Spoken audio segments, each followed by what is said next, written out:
नमस्कार। स्वागत है आपका इकोनॉमी लेक्चर सीरीज में।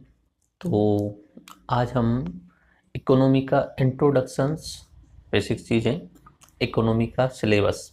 सिलेबस भी दो तरीके से, मतलब एक तो जो एग्ज़ाम में होता है, आईएएस मेंस में जो सिलेबस होता है, एंड आरएएस मेंस में जो सिलेबस होता है। प्रीलिम्स में सिलेबस डिफाइंड नहीं होता है, बस ऐसे लिख दिया जाता है भारत की अर्थव्यवस्था, वैश्विक अर्थव्यवस्था, इस तरीके से लिख दिया जाता है। डिफाइंड बड़े लेवल पे नहीं होता है। मेंस लेवल में थोड़ा सा डिफाइंड होता है, तो वो मेंस का, आईएएस लेवल का और आरएस लेवल का देखेंगे।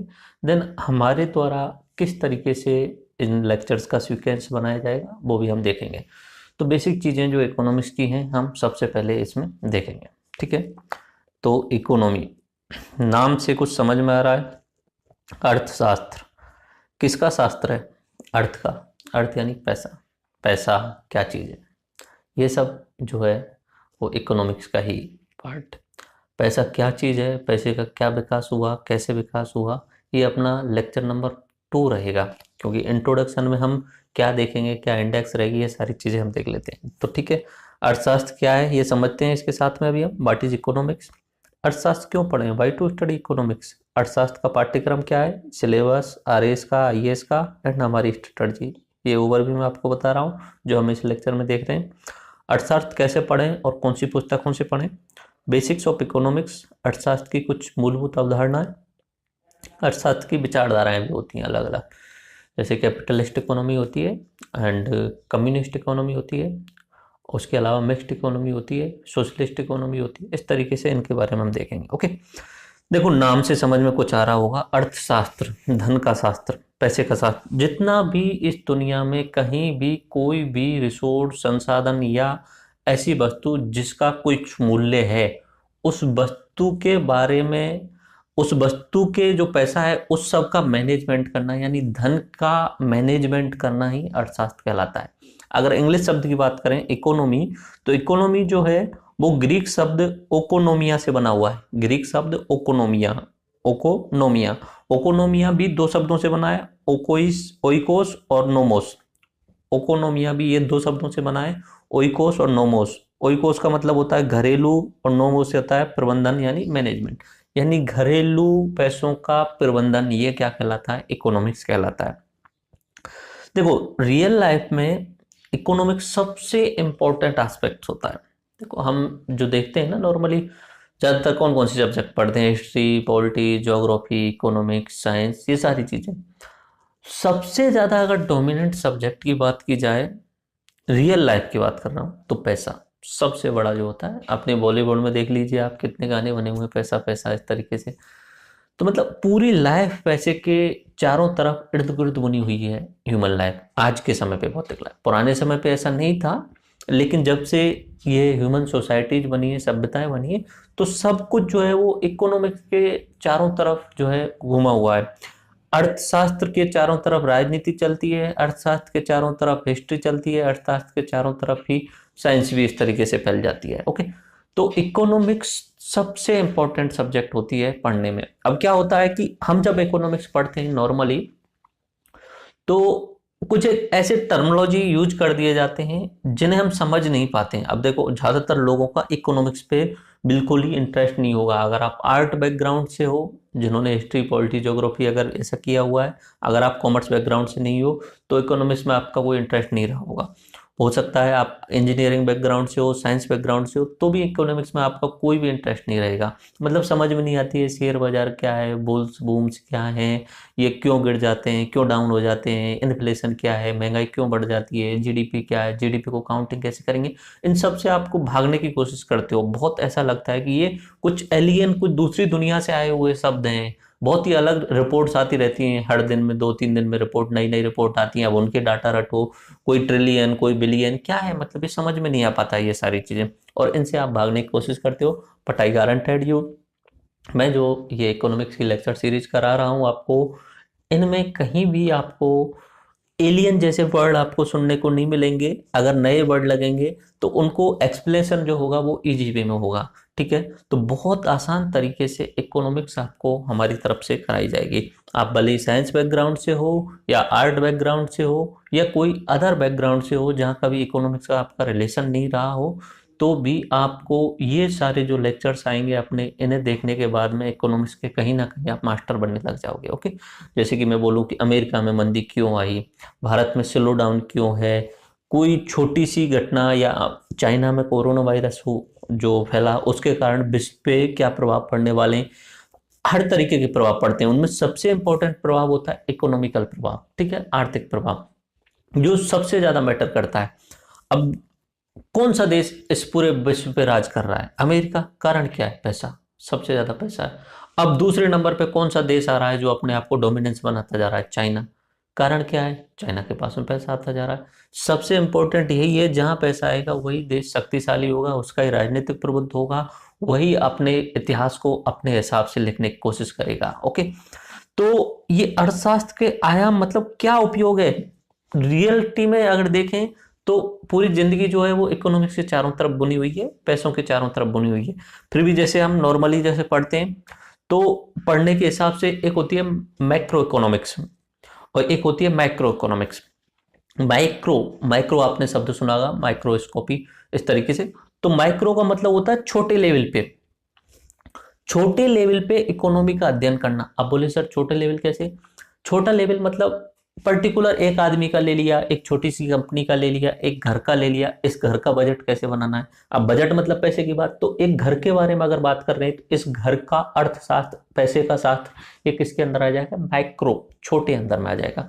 अगर मैं बात करूं पर्टिकुलर, मेरी बात करूं या आपकी बात करूं, आप किसी जगह पे रेंट पे रह रहे होंगे, अपने घर से बाहर रह रहे होंगे, तैयारी कर रहे होंगे या जॉब कर रहे होंगे, तो आप वो पूरे महीने का लेखा जोखा आप अपने पास में रखते होंगे, नहीं रखते हो तो रखना चाहिए।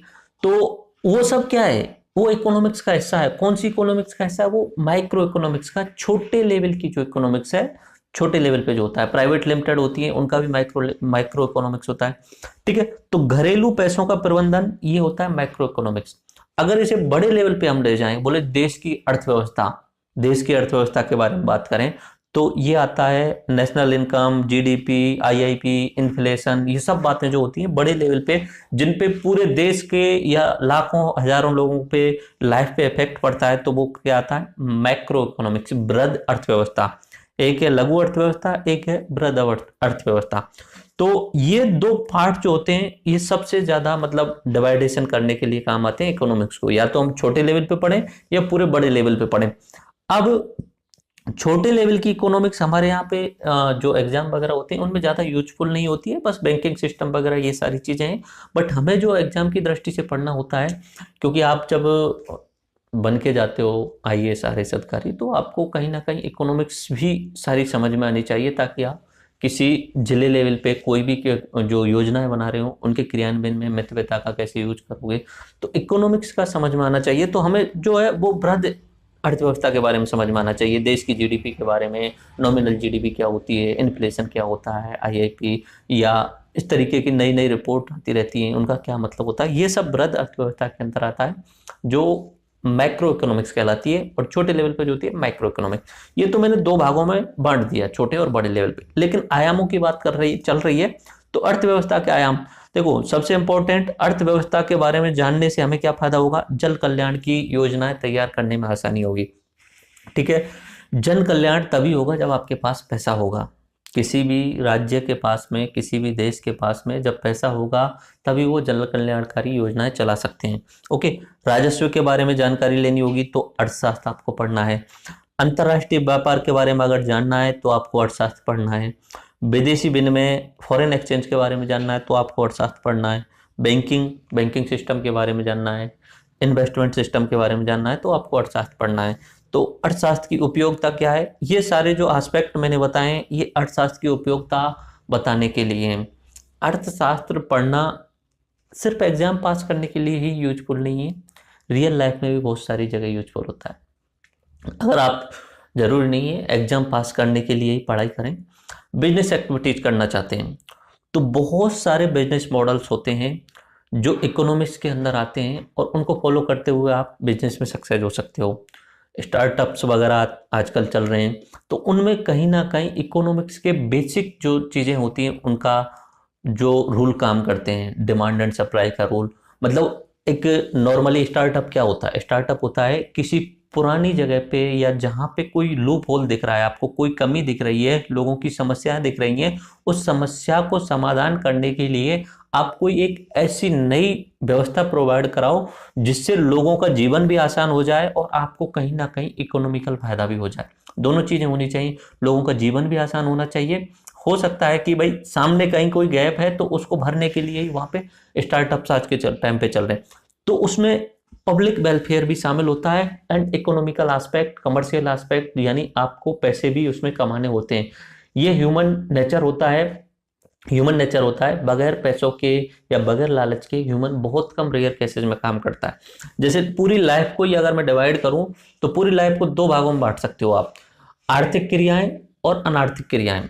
अगर ह्यूमन पूरी लाइफ में जो क्रियाएं कर रहा है उन्हें दो भागों में बांट लीजिए, आर्थिक क्रियाएं और अनार्थिक क्रियाएं। ऐसी क्रियाएं जिनमें कहीं ना कहीं आपको आर्थिक फायदा हो रहा है वो आर्थिक क्रियाएं होती हैं। ऐसी क्रियाएं जिनमें अर्थ से कोई लेन देन नहीं होता है, आर्थिक क्रियाएं, जैसे मैं आपको एजुकेशन दे रहा हूं, उसके बदले में कहीं ना कहीं मुझे यूट्यूब से कोई रेवेन्यू मिल रहा है या थोड़ा बहुत आपसे पेमेंट ले रहा हूं, तो वो आर्थिक क्रियाएं हो रही हैं। या कोई भी व्यक्ति कोचिंग दे रहा है, कोई भी व्यक्ति कोई सर्विस प्रोवाइड करा रहा है, कोई व्यक्ति आपके लिए कोलगेट बना के या कुछ कपड़े बना के आपको दे रहा है, तो कहीं ना कहीं उसके अंदर आर्थिक क्रियाएं जुड़ी हुई हैं।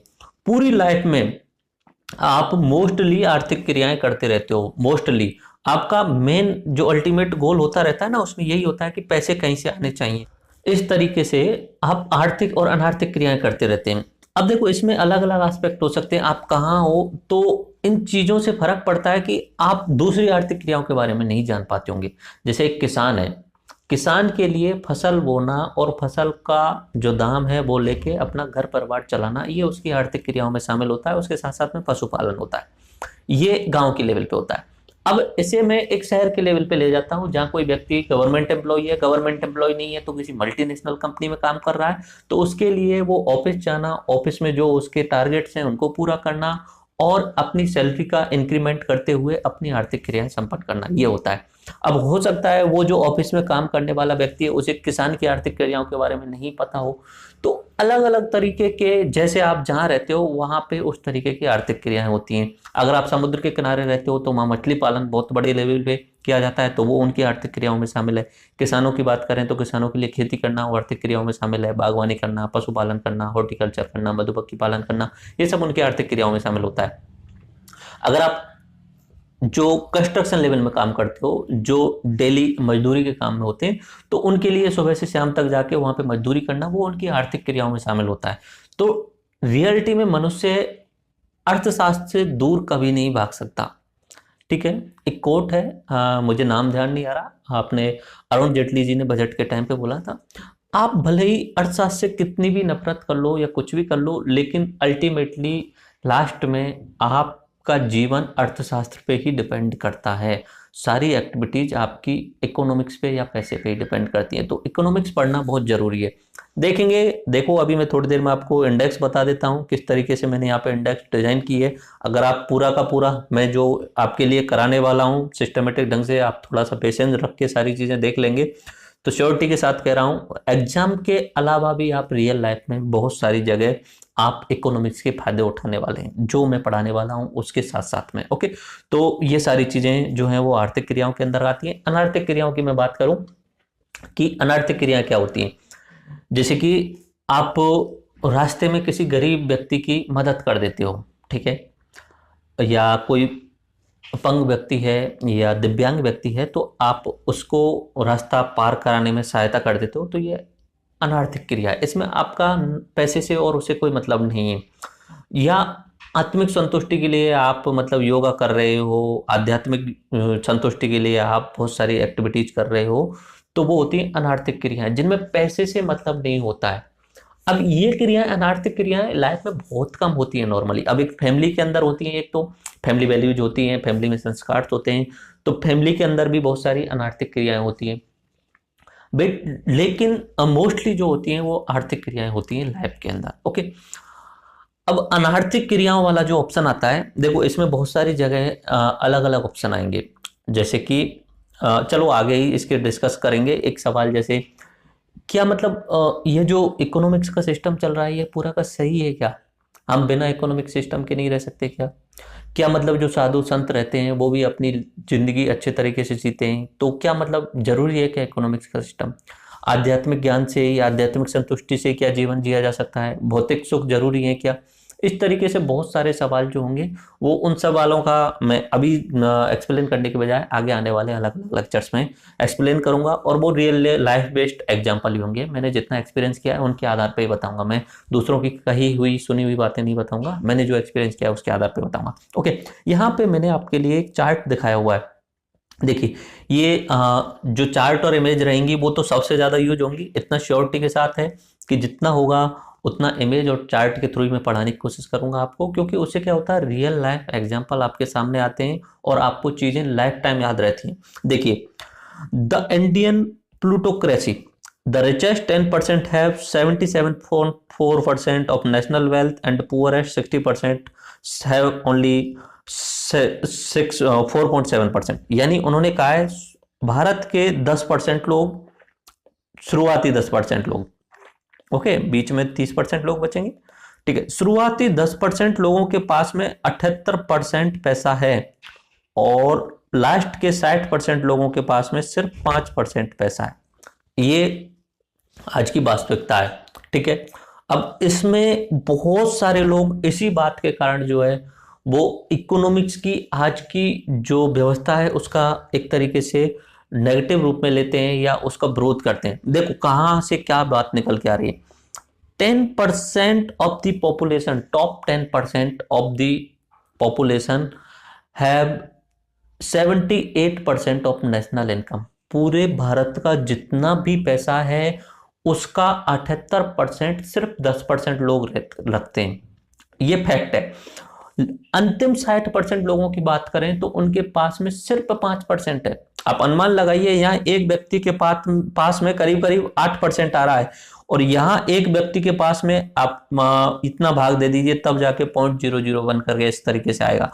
तो कितना एक तरीके से गैप है अमीर के बीच में और गरीब के बीच में। अब आप इकोनॉमिक्स को इसके लिए दोष भी दे सकते हो कि कहीं ना कहीं इकोनॉमिक्स में गलतियां रही होंगी आज के समय पे। पिछले 70 साल हो गए, हम आज़ाद हो गए, फिर भी आज तक ये सब जो गैप है वो हम भर नहीं पाए या गैप को बढ़ाते चले गए, बढ़ता चला गया। तो इकोनॉमिक्स के लिए आप इसके लिए दोष भी दे सकते हो, बट अगर आप इकोनॉमिक्स को समझोगे और आप खुद से बहुत सारे आगे आने वाले लाइफ में एक्टिविटीज करोगे, स्टार्टअप खोलोगे, बिजनेस खोलोगे, अगर आप जो अपना पब्लिक सर्विस कमीशन के थ्रू अब गवर्नमेंट एम्प्लॉय बनते हो, तो इन इकोनॉमिक्स का रियल यूज करोगे, वास्तविक तरीके से यूज करोगे, तो कहीं ना कहीं आप इस गैप को कम करने में भी योगदान देने वाले हो। ओके, बिजनेस करना भी एक बहुत अच्छी बात होती है। बिजनेस भी इस सब को गैप को कम करने के लिए ही अच्छे अच्छे बिजनेस प्रैक्टिस सोचेस होती है, लीगल तरीके से, और उसमें मॉरल वैल्यूज का यूज करते हुए आप बिजनेस करते हो, तो कहीं ना कहीं आप समाज का भला करने का काम कर रहे हो, ठीक है। तो ये आप गैप देखिए, शुरुआती 1% लोगों के पास में 51-52% पैसा है, ठीक है, उसके बाद में 4% के पास में 17% है, उसके बाद में 5%, और लास्ट के 60% यानी पुअरेस्ट कितना हो सकता है आप ये अनुमान लगा लीजिए कि जहां एक व्यक्ति के पास में 51 है और वहीं पे 60 के पास में सिर्फ 5 रुपए है, तो कितना गैप है ये अपने आप में। इसी के लिए आज के इकोनॉमिक सिस्टम के खिलाफ बहुत सारे जो है वो विरोध होते हैं, और इसी के लिए अब मैं जैसे मैं बात बोल रहा हूँ कैपिटलिस्ट पूंजीवादी अर्थव्यवस्था, दूसरा मैं बोल रहा हूं सोशलिस्ट इकोनॉमी, तो इन पे बहुत सारे आपस में मतभेद चलते हैं। अब जब बात आती है ना राइट विंग लेफ्ट विंग, इस तरीके से लेफ्ट विंग और राइट विंग, ये एक पॉलिटिकल रूप से तो होते ही हैं, साथ साथ में इनमें इकोनॉमिकल एस्पेक्ट भी जुड़े होते हैं सबसे ज्यादा। सोशलिस्ट इकोनॉमी क्या कहती है, ये अलग से पूरे लेक्चर होंगे। कम्युनिस्ट इकोनॉमी, सोशलिस्ट इकोनॉमी, ये सारे अलग से लेक्चर होंगे, बट बेसिक्स में क्या कहती है सोशलिस्ट इकोनॉमी कि समाज के ज्यादातर लोगों को इक्वल पहुंचा दो और समाज की संपत्तियों पे सबका बराबर हक दे दो, ये सोशलिस्ट इकोनॉमी कहती है। और यहाँ पे क्या हो रहा है, यहाँ पे क्या हो रहा है, शुरुआती 1% के पास में 52% संपत्ति है और लास्ट के 60% के पास में सिर्फ 5% संपत्ति। तो ये आज के समय पे इंडिया की कंडीशन है। अच्छा, यहाँ पे मैं कुछ एक डाटा और लेके आया हूँ, socio economic and caste census 2011 of rural India, यानी ग्रामीण भारत की जो 2011 में जनगणना हुई थी, तो उसमें सोशियो इकोनॉमिक यानी सामाजिक आर्थिक जनगणना भी की गई थी। तो उसमें कुल पूरे भारत में 25 करोड़ के आसपास घर हैं। ओके, पूरे भारत में ग्रामीण और जो शहरी क्षेत्र है वहां पे 25 करोड़ है। उन 25 करोड़ में से 8 करोड़, मैं लंप सम में ले रहा हूं, फिक्स डाटा नहीं बता रहा हूं आपके, 8 करोड़ जो है वो ग्रामीण है। घर की बात कर रहा हूं, घर में 5 सदस्य भी हो सकते हैं, 6 सदस्य भी हो सकते हैं, 7 भी हो सकते हैं, 2 भी हो सकते हैं। घर की बात कर रहा हूं, फैमिली हाउस होल्ड की बात कर रहा हूं। तो 18 करोड़ जो है वो ग्रामीण क्षेत्रों में रहते हैं। ये डाटा है आपको इकोनॉमिक्स की बेसिक चीजें ओवरव्यू में दिखाने के लिए, बाद में हम पूरा सिलेबस देखने वाले हैं। ओके, उनमें से 2.5 करोड़ जो है उनके पास में एक रूम है ओनली, और कच्ची दीवार है और कच्ची छत है। 2.5 करोड़ के पास में। ओके, यानी 18 करोड़ में से 2.5 करोड़ के पास में ओनली एक रूम है, और वो भी कच्चा रूम है, कच्चा मकान है। ओके, अगर उसके बाद में बात करें कुछ फैक्ट्स की, तो 4 करोड़ जो है, ये डाटा जो होते हैं बहुत ज्यादा इंपॉर्टेंट होते हैं अपनी पॉलिसीज के लिए और एक बड़े लेवल पे दिमाग में मैप बनाने के लिए। अब मैं जैसे बोला ना, आपके एक तो होता है, आपके दिमाग में होता है कि हमारे देश की जनसंख्या 135 करोड़ 137 करोड़ है। अब जैसे डाटा बताया मैंने कि 25 करोड़ घर हैं। जनसंख्या अलग बात होती है और घरों का होना अलग बात होती है। 25 करोड़ घर में, हर घर में जरूरी नहीं है कि 5 का एवरेज निकालें, 6 का एवरेज निकालें, कुछ भी ऊपर नीचे हो सकता है। कुछ एक घर ऐसे भी होंगे जिनमें एक ही सदस्य हो, कुछ घर ऐसे भी होंगे जिनमें 20-20 सदस्य हो सकता है वो कंबाइंड फैमिली हो, ठीक है, संयुक्त फैमिली हो।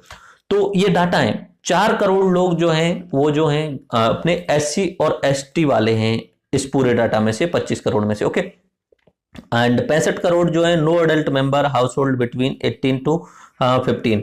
ऐसा बोला है कि 66 लाख जो घर हैं उनके अंदर या तो बच्चा है या बूढ़े हैं, यानी वयस्क लोग नहीं है, 18 से 60 वाले लोग नहीं है। अगर बात करें तो 5.5 करोड़ जो हैं लैंडलेस हाउस होल्ड जो हैं, यानी भूमिहीन व्यक्ति हैं गांव में, ठीक है। अब बात कीजिए 18 करोड़ में से कितने, 5.5 करोड़ जो है वो भूमिहीन लोग हैं। 5.5 करोड़ लोग नहीं, घर भूमिहीन है, उनके पास में जमीन का एक टुकड़ा नहीं है। तो वो क्या करते होंगे, या तो वो दूसरों के यहाँ पे मजदूरी करते होंगे खेती में, या लेबर बेस पे काम करते होंगे। ओके, और उनके अलावा इन्होंने बोला है कि मैनुअल कैजुअल लेबर होती है 9.16 करोड़ में। उसके अलावा 5.5 करोड़ लोग जो हैं वो करीब करीब जो है वो खेती पर निर्भर है। ओके, तो ये फैक्ट्स हैं थोड़ा सा आपको बताने के लिए कि ओवरव्यू में इंडिया का जो स्ट्रक्चर है इकोनॉमिकल लेवल पे वो कैसा है। यानी 25 करोड़ घर हैं, उनमें से 18 करोड़ गांव में हैं, उनमें से 5.5 करोड़ जो है उनके पास में भूमि नाम की कोई चीज नहीं है। 5.5 करोड़ करीब करीब जो है वो किसानी करते हैं। उसके अलावा 10 करोड़ के आसपास जो है वो डेली लेबरर के रूप में काम करते हैं। ओके, ये एक ओवरव्यू के रूप में आपको दिखाने की कोशिश की है कि एस्पेक्ट क्या। तो फाइनली अब यह बात कीजिए कि ये सर आपने मैप तो बता दिया, डायग्राम भी बता दिया, ये बताइए कि इकोनॉमिक्स की परिभाषा हम क्या लिखेंगे। तो इकोनॉमिक्स तो क्या परिभाषा लिखोगे आपने, एक तो शब्द से समझ में आ रहा है, अर्थ और शास्त्र, ठीक है, पैसे का प्रबंधन करना।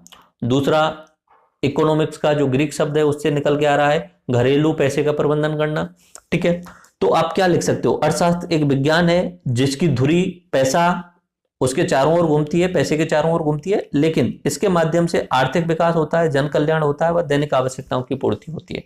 ओके, आर्थिक विकास, जन कल्याण व दैनिक आवश्यकताओं की पूर्ति होती है। तो ये आप परिभाषा लिखते हो, परिभाषा अपने मन से कुछ भी बना दीजिए, बस पैसे का शास्त्र ये बेसिक है। इसके अलावा आप जो भी लिखिए कि इसके माध्यम से सरकार जो है वो गरीबों के कल्याण के लिए रेवेन्यू जनरेट करती है, टैक्सेशन लेती है और गरीबों के कल्याण के लिए कल्याणकारी योजनाएं चलाती है, बिजनेस एक्टिविटीज होती हैं, दैनिक आवश्यकताओं की पूर्ति होती है।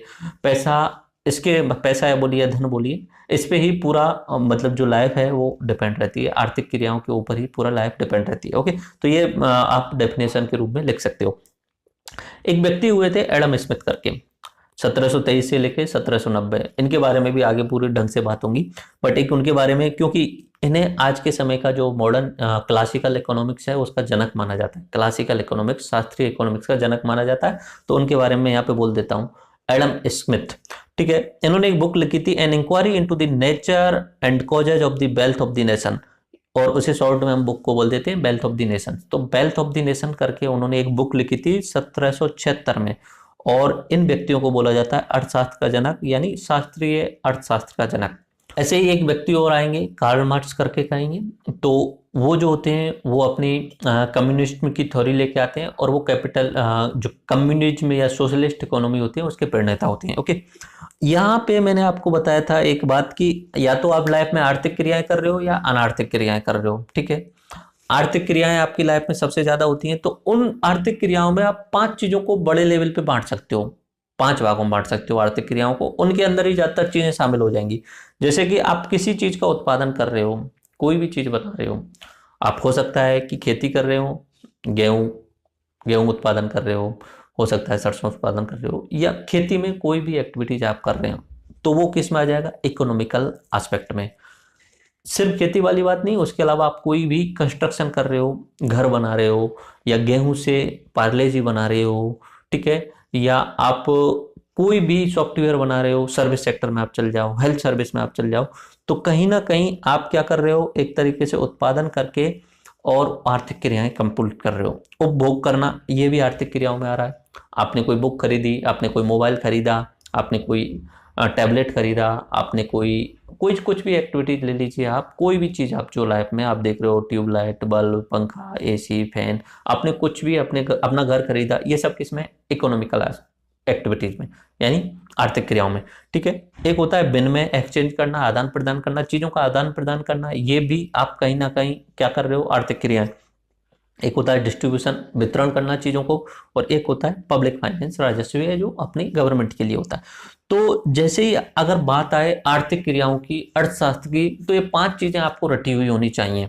5 चीजें आपको रटी हुई होनी चाहिए जिनसे बेसिक चीजें निकल के आती हैं कि आर्थिक क्रियाएं क्या हो रही हैं। एक तो या तो आप उत्पादन कर रहे हो, उत्पादन करना हो गया। दूसरा आप उपभोग कर रहे हो, उसके बाद विनिमय कर रहे हो, एक्सचेंज कर रहे हो, उसके बाद वितरण कर रहे हो, और एक होता है लोक वित्त, यानी पब्लिक फाइनेंस जो गवर्नमेंट के द्वारा किया जाता है। तो ये फैक्ट आपको याद रखने हैं। ठीक है, ये आपको आगे आने वाले टाइम पे सारे काम में आएंगे।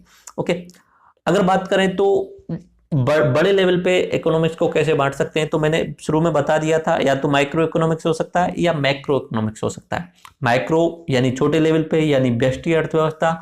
मैक्रो यानी बड़े लेवल पे, यानी समष्टि अर्थव्यवस्था। समष्टि यानी जिसमें बड़ा लेवल है, यानी सभी समाहित हो। ओके, तो इसमें व्यक्तियों और व्यक्तियों के छोटे समूह की आर्थिक क्रियाओं का अध्ययन किया जाता है, जैसे परिवार, व्यक्तिगत मजदूरी और व्यक्तिगत आय। ठीक है, ये हुआ माइक्रो। अगर बात करें मैक्रो की, तो बड़े स्तर पर, व्यापक स्तर पर अर्थव्यवस्था की बात करते हैं, जैसे मुद्रास्फीति, बेरोजगारी, गरीबी का अध्ययन संपूर्ण अर्थव्यवस्था का समग्र अध्ययन कहलाता है। संपूर्ण अर्थव्यवस्था का, देश के लेवल पे, राज्य के लेवल पे, जिले के लेवल पे, यानी बड़े लेवल पे, बृहद लेवल पे अर्थव्यवस्था का अध्ययन करना है। छोटे लेवल पे करना है तो माइक्रो, और बड़े लेवल पे करना है तो मैक्रो यानी समष्टि। ओके, एक व्यक्ति का और नाम ले देता हूं मैं यहाँ पे, John Maynard Keynes, JM Keynes. सन 1929 के आसपास में अमेरिका में ग्रेट डिप्रेशन यानी बड़े व्यापक स्तर पर मंदी आई थी। ठीक है, बहुत बड़े स्तर पर। तब एक व्यक्ति निकल के आए थे, इकोनॉमिस्ट थे, जॉन मेनार्ड कीन्स। तो उन्होंने कीन्स थ्योरी ऑफ इकोनॉमिक्स दी थी, ठीक है, अपने नाम से उस तरीके से। तो उन्होंने एक पुस्तक लिखी थी, the general theory of employment, interest and money. उन्होंने एक पुस्तक लिखी थी। तो इन्हें माइक्रो इकोनॉमिक्स का जनक कहा जाता है। माइक्रो नहीं, ये मैक्रो होगा। समष्टि अर्थशास्त्र का जनक कहा जाता है इन्हें। 1930 के दशक में वैश्विक मंदी की समस्या का इन्होंने समाधान किया था। ओके, तो ये जो है जॉन मेनार्ड कीन्स, ये पंपिंग थ्योरी लेके आते हैं। ये सब आगे जो अपनी थ्योरी जाएंगी सब में उसमें क्लियर करेंगे, बट ये नाम 2-3 नाम आप याद रखना सबसे ज्यादा इंपॉर्टेंट। एक तो मैंने बताया आपको एडम स्मिथ, ठीक है, एडम स्मिथ। उसके अलावा मैंने बताया कार्ल मार्क्स, ठीक है, और एक नाम जॉन मेनार्ड, ठीक है, कीन्स। आप इन नामों से घबराना मत, जैसे जैसे लेक्चर आएंगे उनके साथ साथ में ये जो है नाम आपके फेमिलियर होते चल जाएंगे, क्योंकि बार बार ये काफी यूज होंगे। ओके, टाइप्स ऑफ इकोनॉमी की अगर बात करें, ठीक है, ये तो मैंने ब्रांचेज बता दी। इधर की साइड में नॉर्मली हम पढ़ते हैं तब या तो माइक्रो की बात करते हैं या मैक्रो की बात करते हैं। अगर टाइप्स ऑफ इकोनॉमी के और प्रकार की बात करें तो किस प्रकार से हम बांटते हैं, या तो नियंत्रण के आधार पे हम बांट सकते हैं, या विकास के आधार पे बांट सकते हैं, या वैश्विक संबंधों के आधार पे बांट सकते हैं किसी देश के बारे में। नियंत्रण के आधार पे, अगर समाजवादी से बात करें, अगर सरकार सारी इकोनॉमिकल एक्टिविटीज को कंट्रोल कर रही है तो वो होता है समाजवादी। ठीक है, सरकार सारी इकोनॉमिकल एक्टिविटीज को कंट्रोल करती है, जिसमें चाइना का एग्जाम्पल आता है। और शुरुआत में इंडिया भी जब डेवलप हुआ था, इंडिया जो आज़ाद हुआ था, उसके बाद में कहीं ना कहीं इंडिया का जो स्वरूप था वो सामाजिक था। ओके, उसके बाद में आता है उदारवादी। जो वेस्टर्न कंट्रीज होते हैं उनमें उदारवादी या पूंजीवादी अर्थव्यवस्था जिसे बोला जाता है, तो वहां पे सरकार ज़्यादा कंट्रोल नहीं करती है। वहां पे जो बिजनेसमैन होते हैं उनके पास में पूरी छूट होती है व्यापार करने की, और वो अपना कम्पिटिटिव तरीके से व्यापार करते हैं, तो वो उदारवादी होता है। इनमें बिल्कुल नहीं घबराना है, पूरे पूरे लेक्चर्स होंगे हर चीज पे।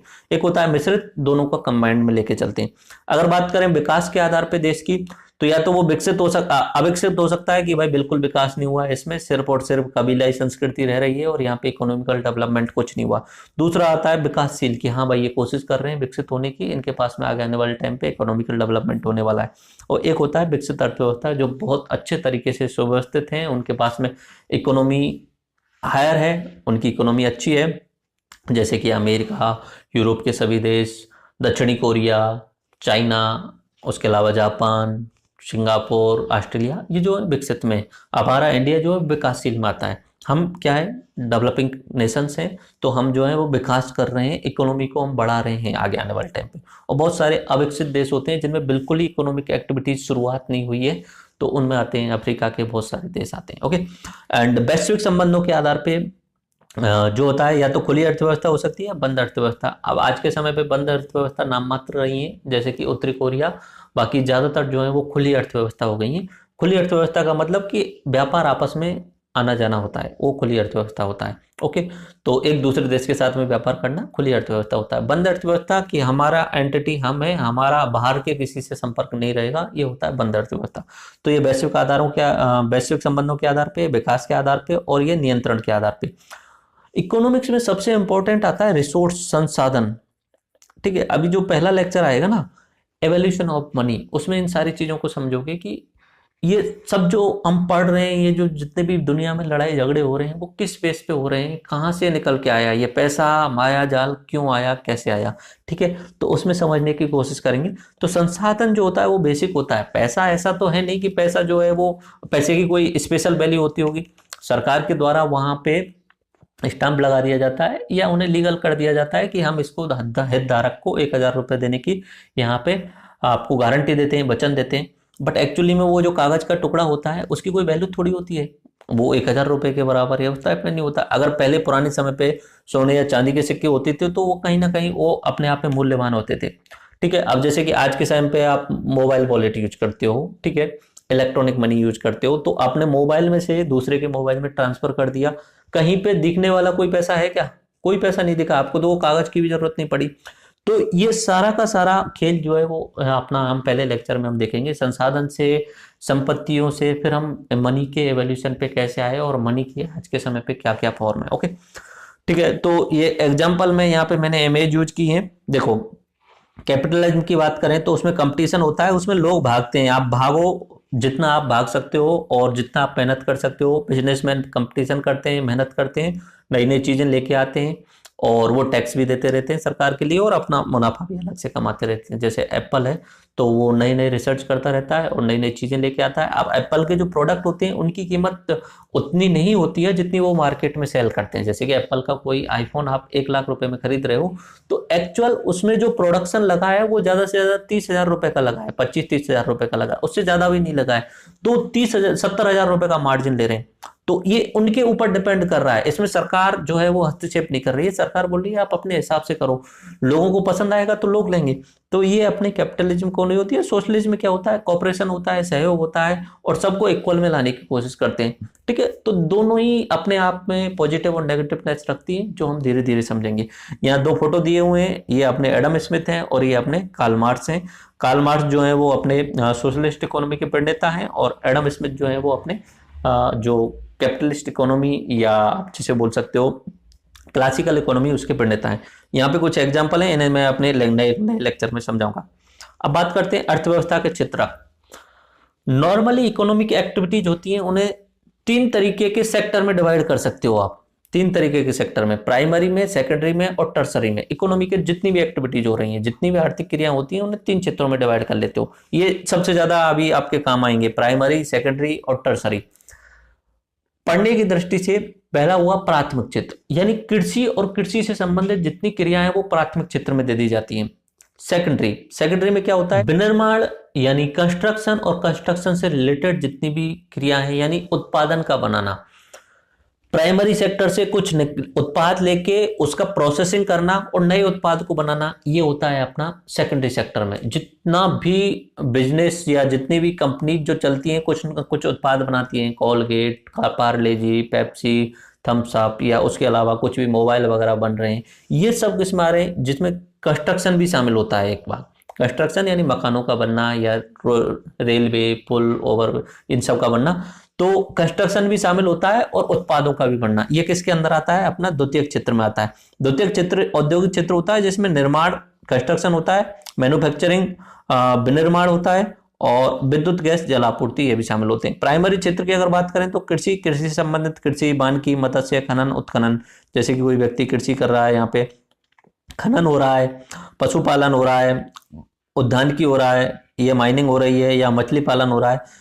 These are the activities directly undertaken by using natural resources, यानी इसके अंतर्गत प्राकृतिक संसाधन डायरेक्टली वहां पे उनको निकाला जाता है, प्राकृतिक संसाधनों को। तो ये क्या हो गया, प्राथमिक क्षेत्र, जिसमें प्रकृति से हमें जो प्राप्त हो रहा है वो प्राथमिक क्षेत्र में होगा। ओके, दूसरे वाले में क्या कर रहे हैं, These are activities in which natural products are changed into the other form through manufacturing, we also call this is industrial sector. दूसरे वाले को हम क्या बोल रहे हैं, इंडस्ट्रियल सेक्टर, जिसमें हम क्या कर रहे हैं, प्राथमिक क्षेत्र, प्राइमरी सेक्टर से कुछ उत्पाद ले रहे हैं, ठीक है, और उसे प्रोसेस कर रहे हैं। प्रोसेस करने के बाद में उसे हम नया उत्पाद बना रहे हैं, अदर फॉर्म में चेंज कर रहे हैं। जैसे कि यहाँ पे हमने गेहूं लिया, ओके, और इस गेहूं को प्रोसेस किया, और प्रोसेस करने के बाद में हमने यहाँ पार्ले जी बना दिया, यानी बिस्कुट बना दिया। ओके, तो ये क्या हो गया, अपना जो हो गया सेकेंडरी सेक्टर हो गया। इसके अंतर्गत कंस्ट्रक्शन भी शामिल होता है, ठीक है, विद्युत, जल आपूर्ति, गैस आपूर्ति, ये भी होता है। और तृतीय क्षेत्र होता है सेवा का क्षेत्र, जिसमें क्या है कि नया उत्पाद तो दिखता नहीं है, लेकिन कुछ ना कुछ सेवा की जा रही है लोगों की, ओके, और उसके बदले में पैसे लिए जाते हैं। जैसे कि परिवहन, आप बस में बैठ के जा रहे हो तो कोई नया उत्पाद नहीं बन रहा है, आप एक जगह से दूसरी जगह पहुंच जा रहे हो तो आपसे कुछ पैसे लिए जाएंगे, ठीक है। संचार, मोबाइल पे आप बात कर रहे हो तो मोबाइल पे बात करने पे कोई नया उत्पाद नहीं बन रहा है, आप यहाँ से अपनी इंफॉर्मेशन को दूसरी जगह ट्रांसफर कर रहे हो, लेकिन नया उत्पाद बन के नहीं आ रहा है कोई, ऐसा नहीं कि नई चीज बन गई होगी, तो उसके भी कंपनी जो है वो पैसे लेती है। बैंकिंग सिस्टम, बैंकिंग में आपका पैसा रखना होता है, पैसा आपको देना होता है, नया उत्पाद नहीं बनाते, तो ये सेवा सेक्टर होता है। बीमा सेक्टर होता है, भंडारण, व्यापार, सामुदायिक सेवाएं, जैसे कि अपना हॉस्पिटल, जैसे एजुकेशन सिस्टम, एजुकेशन में टीचर आपको पढ़ा रहा है, कोचिंग्स आपके कोचिंग चल रहे हैं, जैसे कोचिंग्स में आपको सैलरी, अपना जो फीस देनी होती है, और जो कोचिंग जो है आपको ज्ञान का ट्रांसफॉर्म करता है, ज्ञान जो आपको भेजता है, तो वो उसमें नया उत्पाद नहीं बन रहा है। हॉस्पिटल्स में डॉक्टर क्या है, कोई नया उत्पाद थोड़ी बना रहा है, डॉक्टर क्या है, इलाज कर रहा है, ओके। वकील्स होते हैं, ये भी अपने सेवा सेक्टर में आते हैं। आईटी सेक्टर जो है, इंफॉर्मेशन टेक्नोलॉजी, कम्युनिकेशन टेक्नोलॉजी, ये सब जो है वो अपने सेवा क्षेत्र में आता है। तो ठीक है, ये अपने आप में सब लेक्चर होंगे, या ओवरव्यू में देखा है। अब सबसे इंपॉर्टेंट सर, ये सारी ज्ञान की बातें आपने बता दी, अब ये बताओ सर पढ़ना कैसे है, हमें इकोनॉमिक्स कैसे पढ़नी चाहिए, ठीक है। तो मैंने जो तरीका निकाला है वो इस तरीके से निकाला है कि सबसे पहले हम देखते हैं बेसिक ऑफ इकोनॉमिक्स, देखेंगे इकोनॉमिक्स की बेसिक बातें देखेंगे, ठीक है। क्या देखेंगे, मनी, पैसा है क्या चीज, है पैसा कहाँ से आया, मतलब क्या जरूरत पड़ी पैसे की, हम बिना पैसे के नहीं रह सकते। तो हम पहला जो लेक्चर देखेंगे उसमें मनी से रिलेटेड जितने भी एस्पेक्ट होंगे।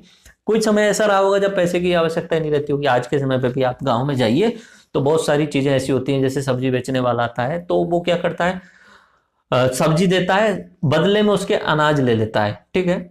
तो वहां पे तो पैसा है नहीं, बीच में कोई पैसा नाम की कोई चीज ही नहीं रही, तो आया कहां से, एवोल्यूशन क्यों से हुआ, उसका कॉन्सेप्ट क्या है, और आज के समय पे पैसे की अलग अलग फॉर्म क्या है, करेंसी के अलग अलग फॉर्म क्या है। तो सबसे पहले हम ये मुद्रा के बारे में देखेंगे, ओके, उससे रिलेटेड एस्पेक्ट देखते हैं।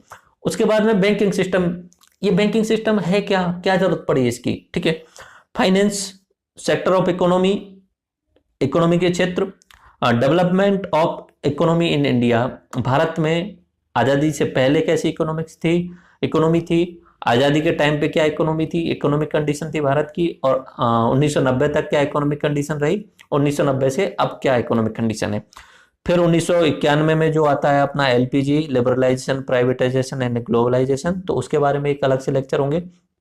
डेवलपमेंट, सबसे इंपॉर्टेंट इश्यू डेवलपमेंट, विकास है क्या, इसके अलग अलग एस्पेक्ट होते हैं। मतलब किसी गरीब व्यक्ति से, आप कोई रिक्शा चलाने वाला व्यक्ति है, उससे पूछिए कि भाई साहब आपका विकास क्या है, तो बोलेगा सर मेरे बच्चे को जो है अच्छी शिक्षा मिल जाए, मुझे खाने के लिए दोनों टाइम का भोजन मिल जाए और रहने के लिए छत मिल जाए, ये मेरा डेवलपमेंट है।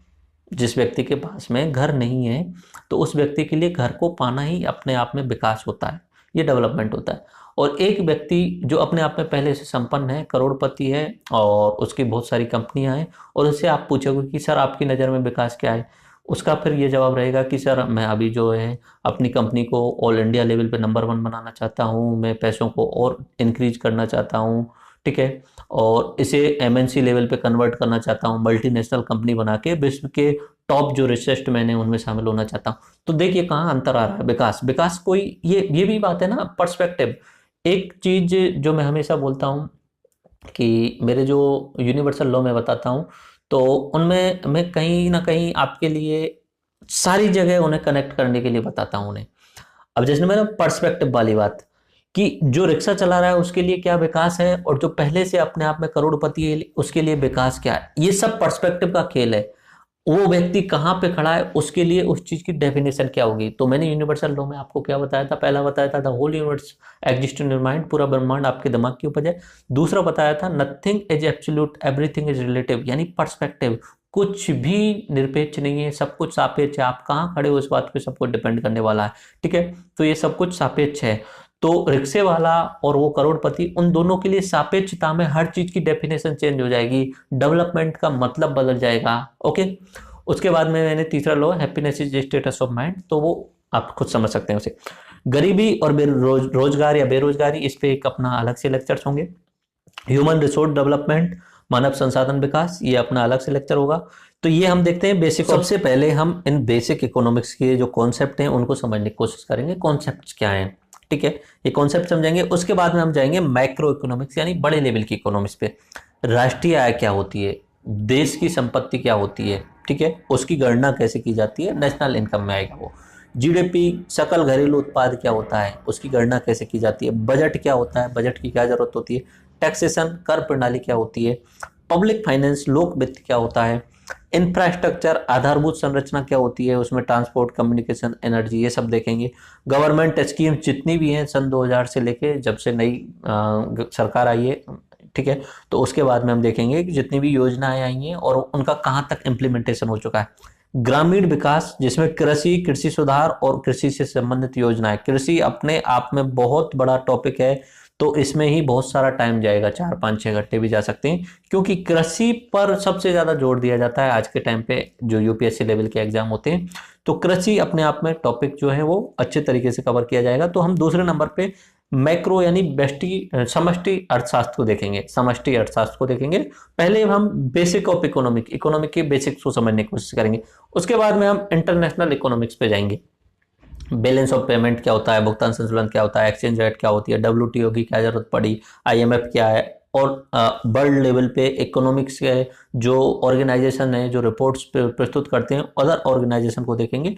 बहुत सारे रिपोर्ट और संकेत आते हैं, और सस्टेनेबल डेवलपमेंट गोल, धारणीय विकास लक्ष्य, ठीक है, तो यूएन के द्वारा जो निर्धारित किए गए हैं, तो उन सब के बारे में हम देखेंगे। ये एक वर्ल्ड लेवल पे हम जाएंगे। तो एक तरीके से हम किस तरीके से हम इकोनॉमिक्स कवर कर रहे हैं, पहले हम बेसिक्स देख रहे हैं, उसके बाद में अपना जो है समष्टि यानी मैक्रो बड़े लेवल पे जा रहे हैं, उसके बाद में इंटरनेशनल लेवल पे जा रहे हैं, नेशनल लेवल पे दूसरे नंबर पे जा रहे हैं, और उसके बाद इंटरनेशनल।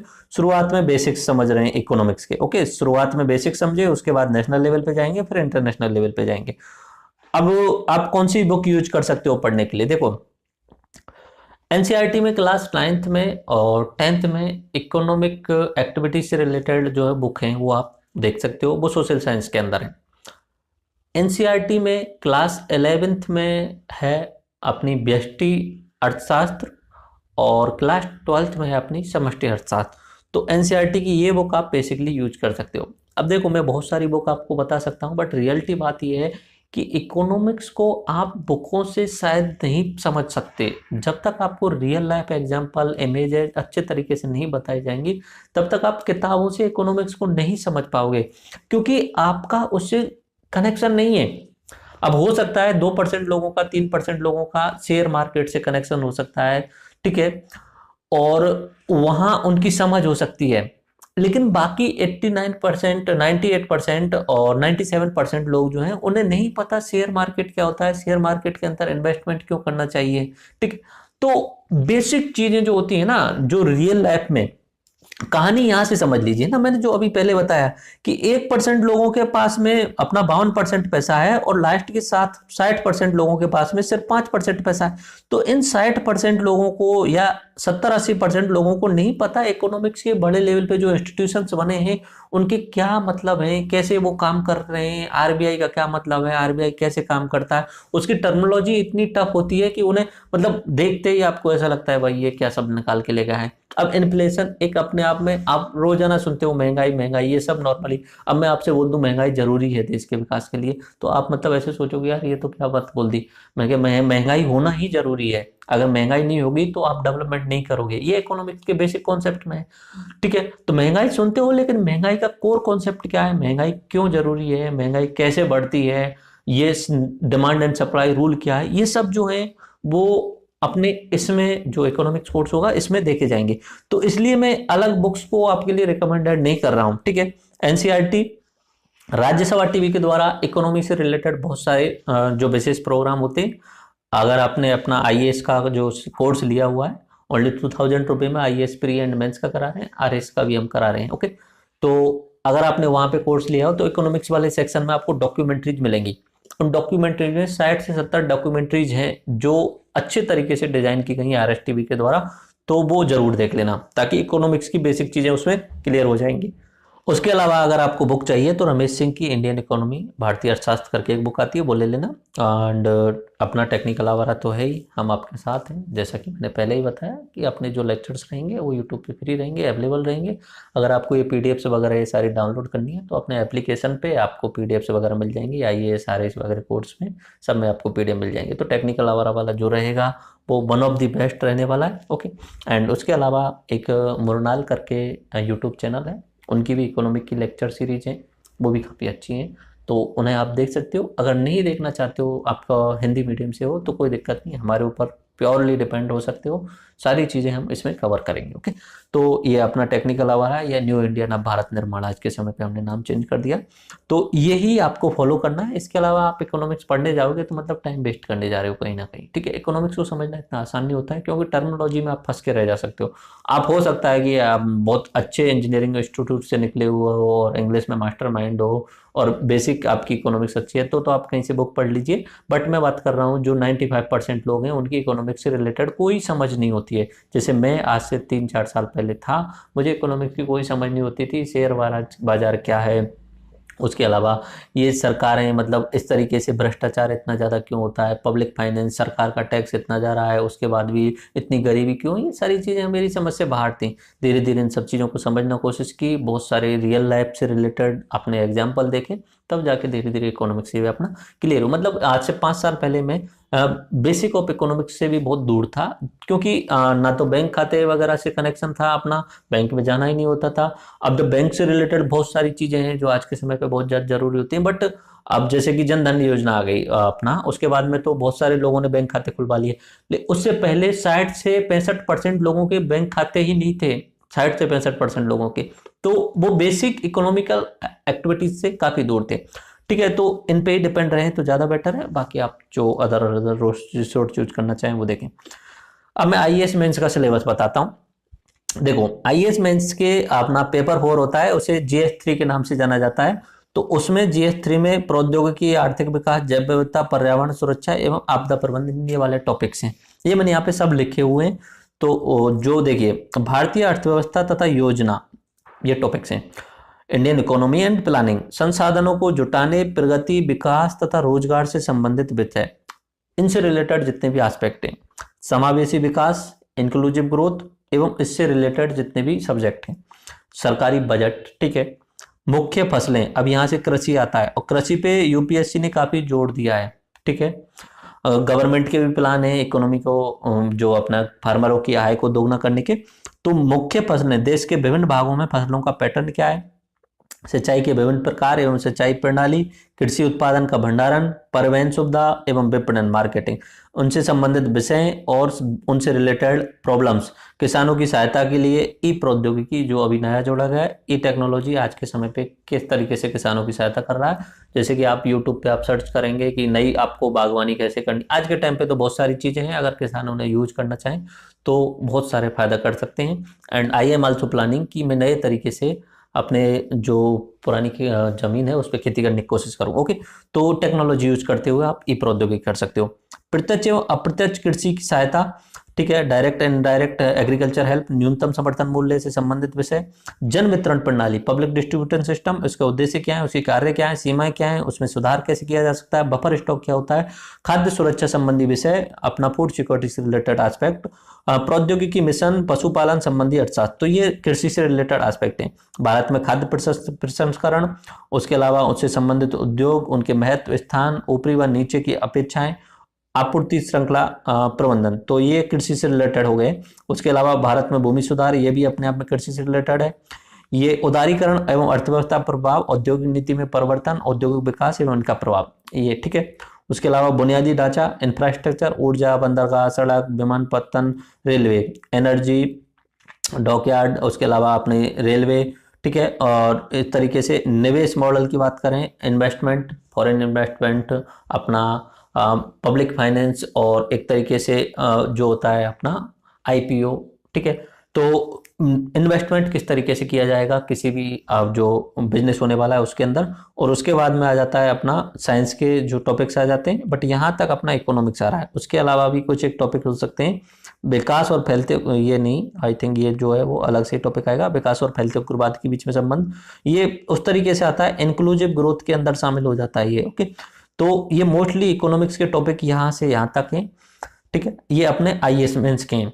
अगर बात करें आरएएस मेंस के टॉपिक की, तो आरएएस मेंस में नॉर्मली 3 भागों में बांट दिया, भारतीय अर्थशास्त्र, वैश्विक अर्थशास्त्र और राजस्थान की अर्थव्यवस्था। भारतीय अर्थव्यवस्था में अर्थव्यवस्था के प्रमुख क्षेत्र कृषि, उद्योग व सेवा, इनकी वर्तमान स्थिति, मुद्दे एवं पहल, बैंकिंग की बात की है, पब्लिक फाइनेंस की बात की है, भारतीय अर्थव्यवस्था के हाल के रुझान, विदेशी पूंजी की भूमिका, बहुराष्ट्रीय कंपनियां, पब्लिक डिस्ट्रीब्यूशन सिस्टम, प्रत्यक्ष विदेशी निवेश, डायरेक्ट फॉरेन डायरेक्ट इन्वेस्टमेंट, निर्यात आयात नीति, उसके अलावा 12वां वित्त आयोग, गरीबी उन्मूलन योजनाएं। ओके, ठीक है। तो ये अपना भारतीय अर्थव्यवस्था के टॉपिक अपने आरएस मेंस में, और ये अपने इंटरनेशनल यानी वैश्विक अर्थव्यवस्था में, ठीक है। विश्व बैंक, अंतर्राष्ट्रीय मुद्रा कोष, विश्व व्यापार संगठन, विकासशील, उभरते व विकसित देशों की संकल्पना और वैश्विक परिदृश्य में भारत। और यहाँ पे ये टॉपिक जो है वो राजस्थान, तो राजस्थान वाला जो होगा वो अलग से किए जाएंगे। ये जो लेक्चर सीरीज रहेगी अपनी basic of economics, national related यानी भारतीय अर्थव्यवस्था और इंटरनेशनल अर्थव्यवस्था, ठीक है। अब ये सारी चीजें तो मैंने आपको बता दी किस तरीके से पढ़नी चाहिए, और ये क्या क्या सारी चीजें, बुक्स वगैरह बता दी और सिलेबस भी बता दिया। अब हमारा जो इंडेक्स रहेगा किस तरीके से हम डिजाइन कर रहे हैं लेक्चर्स को, ठीक है। यहाँ पे मैंने जो बताया ना कि किस तरीके से पढ़ना चाहिए, पढ़ने का तरीका बताया, हम कैसे डिजाइन कर रहे हैं लेक्चर्स को, कौन कौन से लेक्चर्स ले रहे हैं और किस किस तरीके से। जैसे कि पहला लेक्चर हमने ये ले लिया, इकोनॉमिक्स परिचय एवं पाठ्यक्रम, ठीक है। पहले लेक्चर में हमने इसकी बात कर ली। अब नेक्स्ट लेक्चर में हम बात करेंगे आधुनिक धन की अवधारणा, कॉन्सेप्ट ऑफ मॉडर्न मनी, ठीक है। करेंसी का कॉन्सेप्ट कहाँ से आया, मनी का कॉन्सेप्ट कहाँ से आया, इस सब के रिगार्डिंग जो अपना लेक्चर नंबर 2 में होगा। उसके बाद में हम वेरियस सेक्टर्स ऑफ इकोनॉमी, अर्थव्यवस्था के विभिन्न क्षेत्रकों की बात करेंगे। फिर हम बात करेंगे जब भारत आज़ाद हुआ था, इंडिया एट 1947, भारत 1947 के समय पे भारत की अर्थव्यवस्था, राजनीतिक बातें नहीं करेंगे, भारत की अर्थव्यवस्था। फिर 1947 से 1990 तक भारत की अर्थव्यवस्था धीरे धीरे ग्रोथ होती रही, बिल्कुल धीमी गति से ग्रोथ हुई रही। तो उसके समय पे किस तरीके से नीतियां थी अपनी सरकार के द्वारा, उन सब के रिगार्डिंग बात करेंगे। फिर 1991 में लिबरलाइजेशन, प्राइवेटाइजेशन हो जाता है, ग्लोबलाइजेशन हो जाता है, ठीक है, पीवी नरसिंह राव के समय पे। और उसके बाद में हम बात करते हैं आर्थिक विकास एवं आर्थिक समृद्धि क्या होती है। ये बेसिक्स हैं, कॉन्सेप्ट, बेसिक कॉन्सेप्ट है इकोनॉमी के। उसके बाद में मुद्रा एवं मुद्रास्फीति लेंगे, मनी एवं इन्फ्लेशन लेंगे, भारत में बैंकिंग प्रणाली लेंगे, और नेक्स्ट लेक्चर के रूप में भारतीय वित्त बाजार, इंडियन फाइनेंस मार्केट लेंगे। फिर अब हम बात करेंगे नेशनल लेवल पे जाएंगे या भारतीय अर्थव्यवस्था के रूप में, तो राष्ट्रीय आय एवं उसकी गणना कैसे की जाती है, प्लानिंग कैसे हुई आज़ादी के बाद से अब तक की, बजट एवं राजकोषीय नीति क्या होती है, बजट क्या होता है, फिस्कल पॉलिसी क्या होती है। यहाँ पे अपना आरबीआई बैंकिंग के साथ साथ में यहाँ पे वो टॉपिक भी रहेगा, आरबीआई एंड मॉनेटरी पॉलिसी, ठीक है, मौद्रिक नियम, मौद्रिक नीति एवं आरबीआई। एंड यहाँ पे आगे चलेंगे बजट के बाद में भारतीय कर प्रणाली, इंडियन टैक्सेशन सिस्टम, बजट एवं इकोनॉमिक सर्वे, दो सबसे इंपॉर्टेंट चीजें रहेंगी जो हम सबसे पहले ले लेंगे। ओके, सबसे पहले हम क्या ले लेंगे, ठीक है, ये थोड़े से बड़े हो जाएंगे बट सबसे पहले हम ये ले लेंगे बजट एवं इकोनॉमिक सर्वे। उसके बाद में हम शुरू कर देंगे एवल्यूशन ऑफ मनी, ठीक है, लेक्चर नंबर 1 के रूप में यही रहेगा, लेकिन स्टार के रूप में या सबसे पहले बजट और इकोनॉमिक सर्वे रहेंगे। ओके, उसके बाद में जनांकिकी एवं जनगणना, मानव संसाधन विकास, गरीबी एवं बेरोजगारी, ग्रामीण विकास, कृषि, भारत में भूमि सुधार, उद्योग एवं औद्योगिक विकास, सेवा क्षेत्र, इंफ्रास्ट्रक्चर डेवलपमेंट, सारे इंफ्रास्ट्रक्चर रिलेटेड जितने भी हैं, सड़क, परिवहन, संचार। उसके बाद में अंतर्राष्ट्रीय पे जाएंगे, अंतर्राष्ट्रीय वित्तीय संगठन, द्विपक्षीय व्यापार समझौते, भुगतान संतुलन एवं विदेशी निवेश। महत्वपूर्ण रिपोर्ट, सबसे ज्यादा एग्जाम में यही पूछे जाते हैं, रिपोर्ट, नई रिपोर्ट आई उसके बारे में पूछ लिया जाता है, कौन से संगठन के द्वारा ये रिपोर्ट दी गई है। एंड मोस्ट इंपॉर्टेंट, धारणीय विकास लक्ष्य, सस्टेनेबल डेवलपमेंट गोल, ठीक है।